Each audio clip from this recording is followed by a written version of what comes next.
Hello दोस्तों, मैं कमल। आज मैं कविता पढ़ रहा था कि अगर मैं यादों के पत्ते खोलूं तो एक दोस्त याद आता है। मैं अगर गुजरे पल को सोचूं तो एक दोस्त याद आता है। मेरी एक आदत है कि मैं अपने खूबसूरत विचार या अल्फाजों को अपनी कॉपी के आखिरी पन्नों में या किसी बेकार से कागज़ पे लिख के अपने कमरे के किसी भी कोने में दफन कर देता हूँ। तो आज जब मैं उनसे दो दो हाथ हुआ तो एक आर्टिकल मेरे हाथ लगा, और यह आर्टिकल मैंने तकरीबन 1 साल पहले लिखा था, जिसका नाम मैंने दिया था एक मुलाकात यादों से।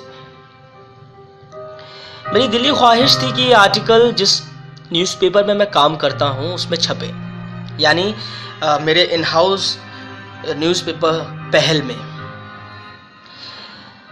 यकीनन उस वक्त का एडिशन सबसे इम्पॉर्टेंट एडिशन था, क्योंकि उसमें जो कंटेंट छपने वाला था और जिस पर छपने वाला था वो पूरे पहल की जान था, हम सब की जान था, जो कि उस दुनिया से रुखसत हो चुका था, अंकित। और उसकी हर याद मेरे दिलो दिमाग के हर एक कागज़ पे इतनी अच्छी तरह से अंकित है कि मैं कितनी भी मिटाने की कोशिश करूं, मिटती नहीं है। जब मैं आज अंकित के इस आर्टिकल को पढ़ने की कोशिश कर रहा था तो इस पर यादें इस माफिक चिपकी हुई हैं जैसे किसी पुरानी किताब पे धूल। और जब मैं इन यादों से उलझने की कोशिश की तो बहुत सारी चीज़ें अपने आप में ज़िंदा हो गईं।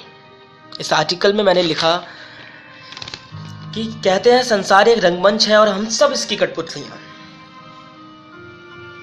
और यहाँ किसी की कहानी लंबी है तो किसी की छोटी।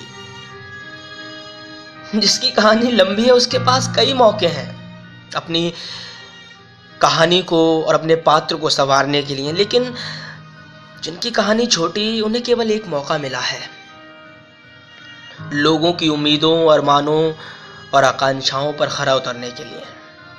और यकीनन जब वो कठपुतली ऐसा करने में नाकाम रहे, या यूं कहें जब उसकी कहानी को वक्त से पहले ख़त्म कर दिया जाए,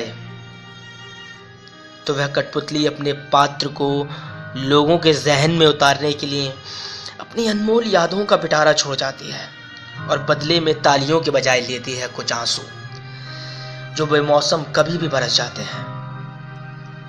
मेरी दिली ख्वाहिश थी और मैंने लोगों से, अपने दोस्तों से सिफारिश की कि उस पहल में यह आर्टिकल छपे।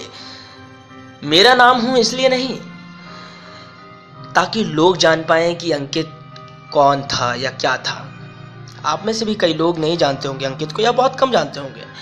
मेरे लिए अंकित एक अजनबी मोटा सा दिखने वाला, हंसमुख, एक ऐसा तोहफा था जो जिंदगी ने मुझे दिया था। लेकिन मेरी एक आदत रही है शुरू से कि मैं ना तो गिफ्ट को सहेज कर रख पाया, ना गिफ्ट देने वाले की कदर कर पाया। और वक्त के आगे तो सबको घुटने टेकने होते हैं। तो शायद ये जो गिफ्ट है अंकित नाम का, शायद ये आज भी मेरे पास नहीं है। बस इसकी कुछ धुंधली सी यादें अब जिंदा हैं, जिनको मैं जिंदा रखने की कोशिश करता हूँ। उस आर्टिकल में मैंने आगे लिखा कि हम सब ने एक ऐसे कलाकार की कहानी को दम तोड़ते देखा है जो न केवल विभिन्न प्रतिभाओं से संपन्न था, बल्कि लोगों को अपनी खूबसूरत हंसी से सकारात्मक सोच देने में माहिर। वक्त का पाबंद, ऊंची सोच, बड़े सपने और दोस्ती का नया नजरिया, ये उसकी खासियत थी।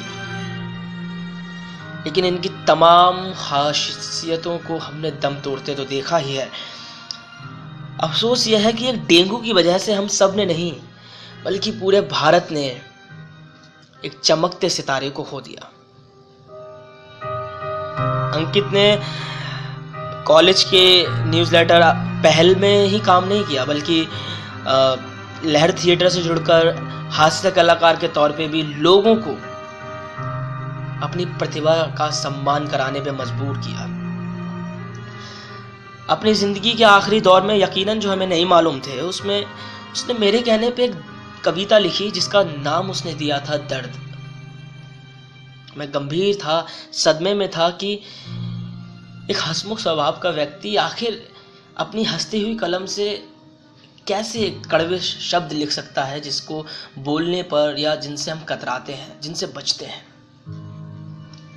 आज तकरीबन 1 साल बाद जब इस आर्टिकल को मैंने पढ़ा तो उसकी कही तमाम बातें और यादें मेरे जहन में जिंदा हुई और बेशक आपके दिलो दिमाग में भी जिंदा हो रही होंगी और हमें जीने का एक नया रास्ता भी देंगे। लेकिन अफसोस कि उसके कुछ सपने अधूरे रह गए। मैंने बीड़ा उठाया है कि मैं उनके सपनों को, उसके ये जो सपनों की चिंगारियां हैं, उनको आग में बदल सकूं, जिसमें मुसलसल एक वक्त लगेगा, लेकिन उसके लिए चिंगारी चाहिए जो भड़कनी चाहिए, चाहे यादों के सहारे चाहे बातों के सहारे। मुझे यकीन है कि अंकित भी इस चीज़ को सुन रहा होगा। और अंकित, तुम जहाँ भी हो, जैसे भी हो, मुझे यकीन है तुम खुश हो, हम भी खुश हैं। तुम्हारे सपनों को पूरा हम करेंगे।